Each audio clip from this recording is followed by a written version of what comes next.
Hello ladies and gentlemen, and welcome back to a new Idle Huntress video. Today's video will be showcasing Thor, who is a light unit and one of the first light units to get a UR upgrade in the far future for us. Thor is absolutely fantastic at DPSing, so she is very much used in PvE and PvP content. She is going to be the main light dark unit you're going to want to invest in if you are a mid-tier spender or a low-tier spender. If you are saving your light dark unit tickets, this is who you need to save them for. I suggest you save around 160 per run before you roll for her, so you at least get at least 1 to 2 copies of her and then the pity copy of her, so that you can slowly whittle away at her and get her to 3-star and then to 6-star. At 3-star, she's got a very good EE that's going to help in PvE and PvP content. So just keep that in mind, and we'll get into all of her kit and analysis. Her first skill, Chain Lightning. Level 1, Thor casts a bolt of lightning at the target, which will then ricochet up to 3 times to the nearest target that have not been electrocuted. Deals 300% magic damage to the first target, which then progressively decreases by 50% with each ricochet. At level 2, maximize the number of ricochets to 4, and magic damage increases to 400% for the first target. And at level 3, the ricochets go up to 5, and the magic damage for the first target increases to 500%. This first skill allows Thor to really wipe the team pretty quickly if she gets her attack off, due to the fact that at the max level, she gets 5 ricochets, which could potentially wipe an entire team. Her ultimate, God of Thunder, at level 1, summon Thunder 3 times in a row, dealing 300% of attack and magic damage to the target and adjacent targets.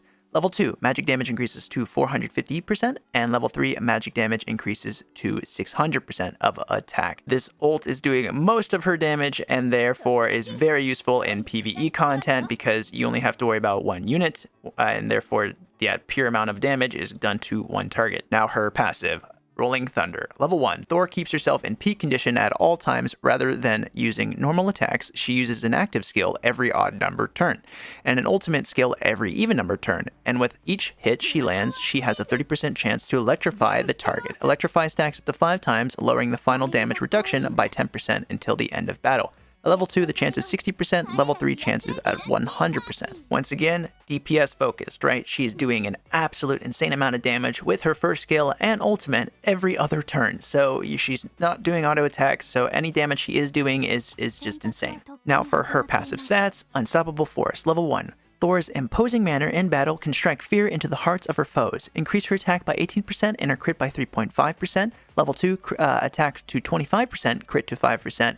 Level 3, attack to 30% and crit to 6%. And now for her exclusive equipment, Superconductor. At level 1, HP to 18%. Level 2, attack to 25%. Level 3, final damage to 6%. Now at EE 30, level 4, after each time the enemy takes an action, if Thor receives damage, she has a 50% chance to attack them with Thunder, dealing 300% of her attack and magic damage to the target and adjacent targets. Now at EE 40, level 5, the chance to attack increases to 75% and the damage dealt is 450%. Level 6, EE 50, the chance is now 100% and the damage dealt is 600% of attack and magic damage. Which, once again, this DPS train does not stop at all. This is crippling in PvP content, and the fact that as long as she took a hit, she will do extra damage to the enemy team, and then in PvE content, as long as she wasn't insta-killed by bosses, then once again, she's dealing an insane amount of damage to them. Now, for runes, you're going to want to do 4 fire runes. You can also sub in the fury runes to get the extra passive set bonus, but in this case, we're going to get that 25% attack up and final damage up. For the substats, you're going to want to have HP and then attack, final damage, and then heart rate is crit rate. The translation is pretty rough sometimes. And for badges, you're going to want to have an attack and crit badge as your main 2 badges. Once again, affinity rate means crit rate in the translation. So you can also sub in the speed badge if you think the crit badge is not necessary. This is in cases of like if you already had pretty high crit badges or crit runes applied, then you don't need to worry about the crit badge. But once again, it depends on how fast you think you need your Thor to be. And now we're moving on to the Discord analysis. So the JP Wiki gives her a rating of 8.5. Should you roll for her? Probably shouldn't unless you are a whale. Then yes, this is definitely the good to go. Don't roll for her if you don't have the money for her, if you are saving your light dark badges or your light dark scrolls from all these events, do so, save it for Thor. You can also slowly but surely save a lot of money by only buying the $10 packs on the rotations every time the $10 light dark banner ticket is out, just so that you're getting the best price for what you're buying for, because the price gets heavily reduced, or the price increases per scroll the further the higher packages you buy, right? So you can slowly just buy the $10 pack until you get 160 and then roll for her to get the pity, and then stop and then do it again and again and again, right? That's the best way to min-max rolling for her, but she's not a priority if you cannot afford her, but she's a great catch and will be future-proofed, especially when she gets her UR version. Where is she used? Literally everywhere. Like I've explained before, PvE and PvP. Thor is arguably the best DPS in the game, only losing out to Huang Zhao in the Dragon Attack in Boss Guild because of Huang's EE, because she gets to chain infinitely, right?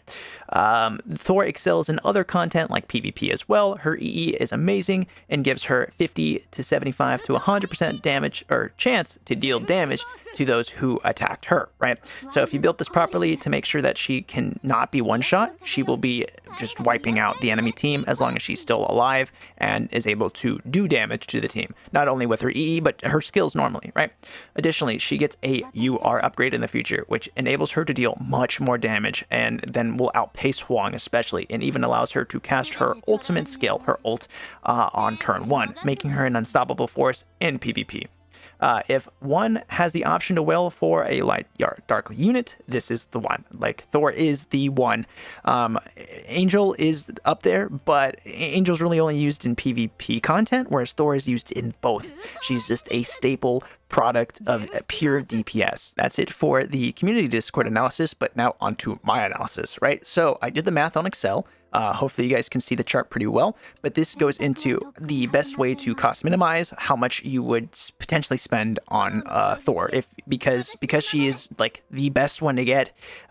Trying to buy her with the cheap amount of money is a great thought for low spenders, right? So if you just whale the hunter, it's going to cost you around $1,400. That's just with buying every pack available at that one banner and the plus chance copy for her. That's like the $100 pack, right?